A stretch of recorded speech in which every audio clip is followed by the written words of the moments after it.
মুহূৰ্তৰ অন্য এটা অতি জৰুৰী খবৰ লৈ আহিছো। বিধায়ক অখিল গগৈ সদায় বিতৰ্কৰ আৱৰ্তত সোমাই থকাই দেখিবলৈ পোৱা যায় আৰু এইবাৰো ব্যতিক্ৰম নহল। বিধায়ক আমিনুল ইছলামৰ দৰে হয়তো যিকোনো মুহূৰ্ততেই গ্ৰেপ্তাৰ হ'ব পাৰে এইবাৰ বিধায়ক অখিল গগৈও। দেশ বিৰোধী মন্তব্য কৰা বিভিন্নজনক ইতিমধ্যে বিচাৰি অভিযান চলাই আছে আৰক্ষীয়ে আৰু শেহতীয়াকৈ বিধায়ক অখিল গগৈয়ে কৰা মন্তব্যৰ পাছতে বিভিন্ন প্ৰান্ততে এতিয়া তেওঁৰ বিৰুদ্ধে এজাহাৰ দাখিল কৰা হৈছে। বিশদ তথ্য আহি পৰিছে, সবিস্তাৰে আপোনালোকক জনাই যাম। বিধায়ক আমিনুল ইছলামৰ দৰে গ্ৰেপ্তাৰ হ'ব নেকি অখিল গগৈ?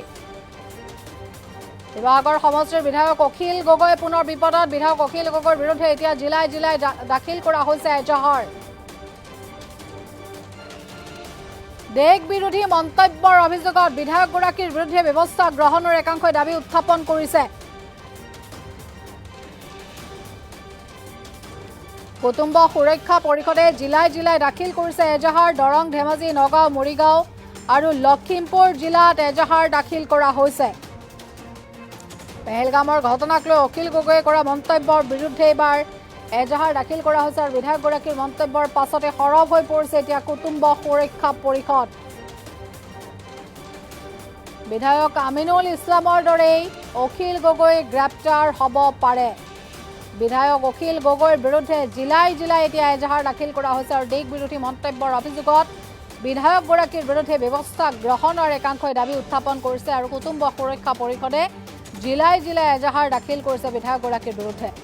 দৰং, ধেমাজি, নগাঁও, মৰিগাঁও লগতে লখিমপুৰ জিলাতো এজাহাৰ দাখিল কৰা হৈছে। পাহলগামৰ ঘটনাক লৈ অখিল গগৈয়ে কৰা মন্তব্যৰ বিৰুদ্ধে এজাহাৰ দাখিল কৰা হয় আৰু বিধায়কগৰাকীৰ মন্তব্যৰ পাছতে এতিয়া কুটুম্ব সুৰক্ষা পৰিষদ সৰব হৈ পৰিছে। পেহেলগামৰ ঘটনাক লৈ অখিল গগৈয়ে যি মন্তব্য কৰিছে তাৰ বিৰুদ্ধে এইবাৰ এজাহাৰ দাখিল কৰা হয় আৰু কেৱল আমি ইতিমধ্যে উল্লেখ কৰিছোঁ বিধায়ক আমিনুল ইছলামেই নহয়, আমিনুল ইছলামৰ দৰে হয়তো গ্ৰেপ্তাৰ হ'ব পাৰে বিধায়ক অখিল গগৈ। বিধায়ক অখিল গগৈৰ বিৰুদ্ধে বিভিন্ন প্ৰান্তত এতিয়া এজাহাৰ দাখিল কৰা হৈছে। দেশ বিৰোধী মন্তব্যৰ অভিযোগ উত্থাপন হৈছে বিধায়কগৰাকীৰ বিৰুদ্ধে আৰু যি অভিযোগ উত্থাপন হৈছে সেই অভিযোগৰ সন্দৰ্ভত ব্যৱস্থা গ্ৰহণৰ একাংশই দাবী উত্থাপন কৰিছে। বিশেষকৈ কুটুম্ব সুৰক্ষা পৰিষদে জিলাই জিলাই এজাহাৰ দাখিল কৰিছে। দৰং, ধেমাজি, নগাঁও, মৰিগাঁও, লখিমপুৰ জিলাত বিধায়ক অখিল গগৈৰ বিৰুদ্ধে দাখিল কৰা হৈছে এজাহাৰ। সমৰ্থনকাৰীক বিচাৰি ইতিমধ্যে আৰক্ষীৰ অভিযান আৰম্ভ আৰু শেহতীয়াকৈ আমিনুল ইছলামে কৰা সেই মন্তব্য যাৰ পাছত আমিনুল ইছলামৰ বিৰুদ্ধে শেহতীয়াকৈ ব্যৱস্থা গ্ৰহণ কৰা হৈছিল আৰু এতিয়া দেখিবলৈ পোৱা গৈছে পুনৰ এক নতুন চৰ্চা। সেয়া হৈছে বিধায়ক অখিল গগৈ। বিধায়ক অখিল গগৈয়ে শেহতীয়াকৈ কৰা সেই মন্তব্য, পাহলগামৰ ঘটনাক লৈ কৰা যি বৰ্ণনা, সেই বৰ্ণনাৰ বিৰুদ্ধে এইবাৰ এজাহাৰ দাখিল কৰিছে একাংশ কুটুম্ব সুৰক্ষা পৰিষদে জিলাই জিলাই এজাহাৰ দাখিল কৰিছে। দেশ বিৰোধী মন্তব্যৰ অভিযোগ আছে বিধায়কগৰাকীৰ বিৰুদ্ধে আৰু সেই অভিযোগৰ ভিত্তিতে ব্যৱস্থা গ্ৰহণৰ দাবী উত্থাপন কৰা হৈছে। পেহেলগামৰ ঘটনাক লৈ অখিল গগৈ কৰা মন্তব্যৰ বিৰুদ্ধে দৰং, ধেমাজি, নগাঁও, মৰিগাঁও, লখিমপুৰ জিলাত দাখিল কৰা হৈছে এজাহাৰ। মন্তব্য আছে, আগবঢ়াইছোঁ।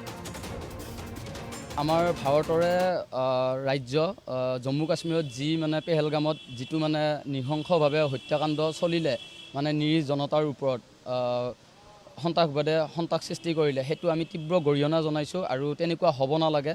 আৰু ভাৰত এখন যিহেতু শান্তিপূৰ্ণ দেশ, গতিকে ইয়াতে ধৰ্মভিত্তিক কাজিয়া লাগাটো আমি নিবিচাৰোঁ। এইটোৰ ওপৰত আমি বহুত দুখ প্ৰকাশ কৰিছোঁ আৰু তেওঁলোকৰ আত্মাই চিৰশান্তি লাভ কৰক। আৰু তাৰ লগতে আমাৰ শিৱসাগৰৰ সমষ্টিৰ বিধায়ক অখিল গগৈ ডাঙৰীয়া, তেওঁ অসমীয়া হৈ এজন হিন্দু হৈ কিনে তেওঁ এনেকুৱা এটা মন্তব্য কৰিব নালাগিছিল যিটো নেকি দেশ বিৰোধী কথা কৈছে।